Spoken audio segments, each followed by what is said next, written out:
Hey guys, how's it going? Andrew here, Enough Said Cards on Saturday evening. Hope everyone's having a good weekend. Had one card come in the mail today that I'm really excited to show you. It's a pretty big card for me and one I've been looking for a while. The mail actually came today when I was out at my son's baseball game, and I got back and found the notice that they had been there and tried to deliver this package that I had to sign for. And I made it to the post office about 30 minutes before they closed and was able to get the package. So really excited about this card, and I'll show you that in just a second. Before I get to that, I just wanted to touch quickly on Slabgate.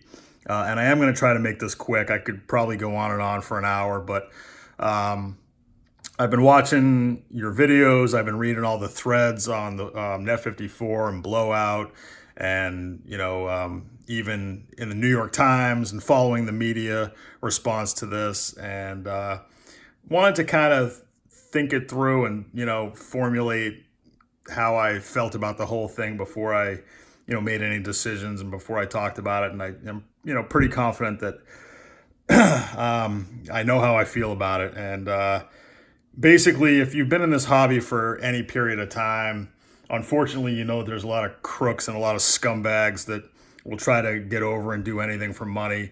And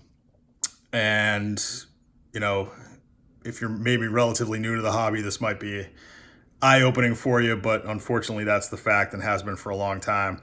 A little story for you. About 2 years ago in 2017, I was looking at a card that was for sale on PWCC. It was a T207 Frank Baker card that I was interested in. I actually bid on it. I was the high bidder. I knew it was going to go for a lot higher, but I had bid on the card. And I started looking at other T227 Bakers on Vintage Card Prices, VCP, and the pictures of the cards. And I discovered that the card that I had bid on had actually previously been in a different holder. And it appeared to me that the card had been altered to approve its appearance. There was a spot that had been colored in, and it looked like the staining on the back had been lessened. The card had been cleaned. And of course, this was long before this whole scandal broke out. And I emailed Brent Higgins about it. And while I was waiting for his response, I realized that someone else had posted on Net 54 that they had basically discovered the same thing on a different card. It was actually a vintage hockey card. And so I posted on the thread what I had found. And I also noted that when I looked at the seller of the hockey card, or I'm sorry, the original buyer of the hockey card and the original buyer of the Baker card I was looking at, that it was the same person, the same eBay buyer. Didn't know who it was, of course, but I noted that when I responded on Net 54, and I put images of the card and everything. Got an email back from Brent Higgins that he did not believe the card was altered, basically. And that was the end of it. I posted that recently on Net 54 when this thread was brought up again. And I looked back and discovered that the person that had originally bought that card, as well as the hockey card, was in fact Gary Moser, who's the person who's been basically buying these cards, altering them, and then reselling them. And thankfully I did not win that T227 Baker, but for anyone that's interested, reach out to me and I can show you where that thread is on Net 54. But anyway, I have decided through all this that I'm not comfortable with the way PWCC operates their business. I'm infuriated by their response to this and their attempt to redefine how we what we consider an altered card, what we consider an alteration, and their word conservation, which is just absurd. And so, because of that, I've decided that I'm no longer going to spend my money with PWCC. There's other places I can buy my cards, just not comfortable with the way they operate, and I don't want to support them, so I'm not going to.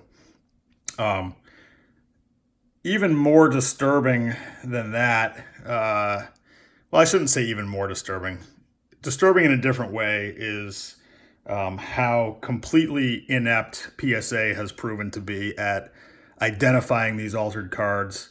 Um, and some of them are pretty badly altered, and they still made it through. PWCC was the chosen third-party grader of Gary Moser, apparently.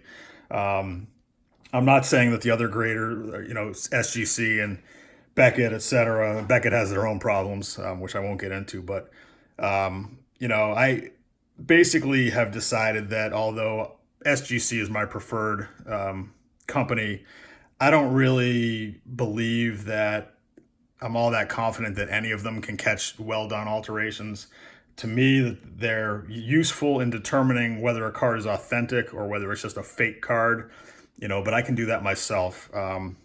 So I'm not saying I'm not buying slab cards anymore. I'm not saying I'm not buying PSA cards, because I will, but I need to, be comfortable myself that they're not altered, because I just don't think that based on their current standards and their current protocol and the amount of time that they spend looking at each card, that they can adequately identify alterations.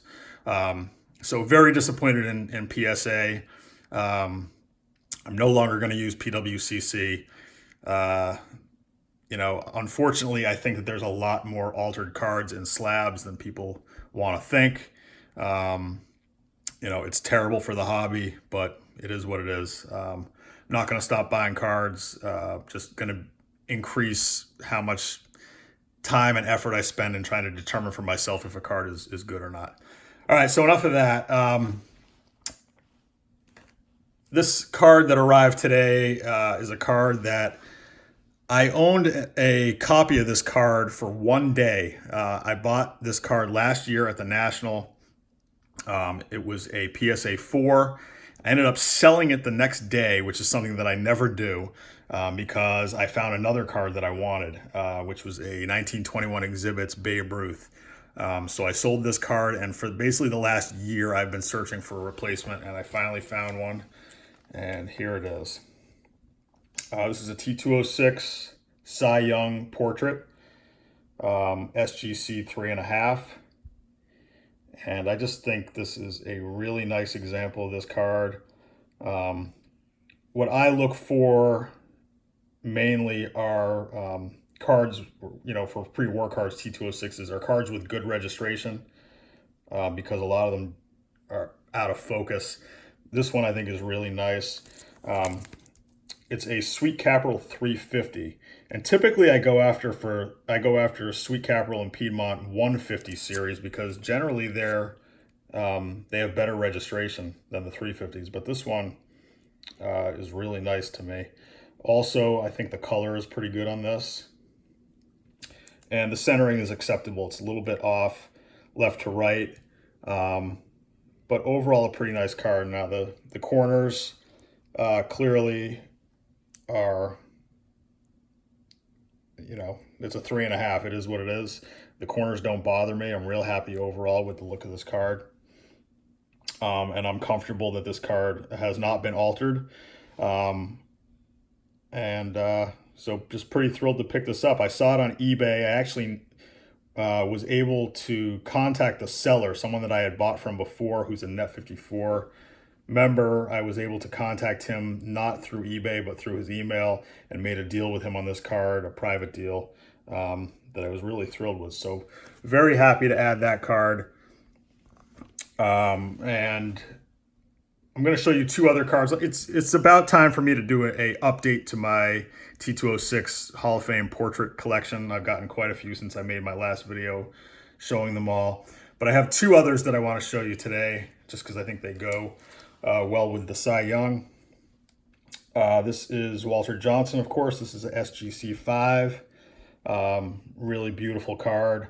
I actually think this card is overgraded. Looks more like a 4 to me, but it doesn't, not something I'm really concerned about. Great color, great registration on this one. This one is a 150 back. I think the corners are more in tune with a 4. But we'll put that one there. And then the last one This is the only card that I have ever bought through PWCC, I think. And, you know, when this whole thing broke, I looked at this really carefully under magnification. I looked at the corners, and I looked at the card, you know, under a alternate light source, and this is a 150 series also.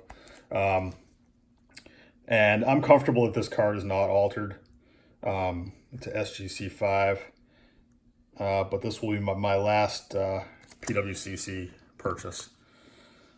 So just figured these three pre-war pictures belong together, so I just wanted to show you the three of those.